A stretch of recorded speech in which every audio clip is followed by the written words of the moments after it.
On behalf of the management and staff of the Nigeria NEITI, I bring you more briefings from the Chief Executive of the Ministry. Thank you. Like Abdul said, we've been partners to the NRGI and the processes they have been engaged with for quite some time. The most recent one is with regards to the issue of disclosure of GHG data. That is a requirement of the EITI on the one hand, and locally it is a requirement because that will give us a picture of how well or poorly we're doing with regards to our net zero targets and our NDCs. So we've been engaging with the NRGI, and we will continue doing that for the betterment of our country, and to ensure that we sustainably extract and going into the future balance out extraction and renewables to ensure that at the end of the day, our economy keeps afloat, our people remain healthy, and there's enough access to energy and energy resources that is required for development. So that's the first one. The second issue I would want to really harp on is with regards to the opening remarks by Dr. Louis, actually, where he amplified the need for finding local solutions to some of the challenges we are faced with.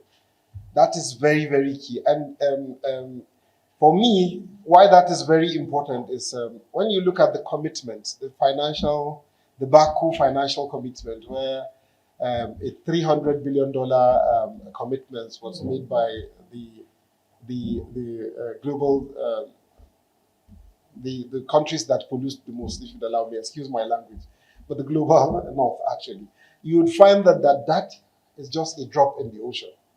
So there was a reference to 1.9 trillion annually for just Nigeria to transit to a stage where we'll be able to comfortably say, okay, we've done something significant. Just Nigeria between now and 2035.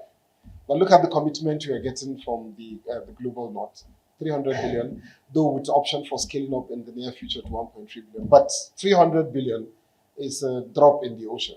So some local solutions are very, very necessary because, like he said, these things would have direct economic impact.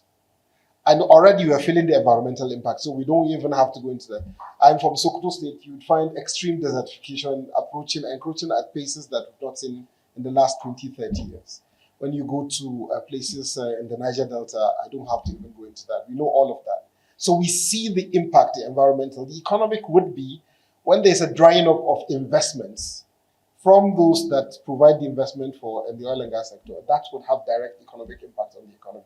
So finding local solutions and finding them quickly and finding them in such a way that they will be sustainable is something we would need to be looking at, and having these discussions around how to balance out the drive towards adopting or incorporating renewable and balancing out investment or increased production from the oil and gas sector.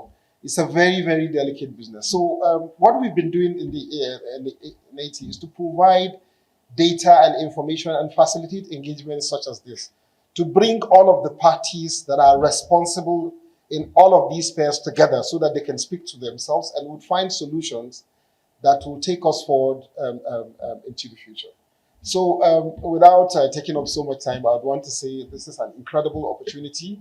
We are open and have been, and we have put out a lot of data about the extractive sector that is available for use across platforms. And we think that having these kind of engagements and synergies going forward is very, very essential.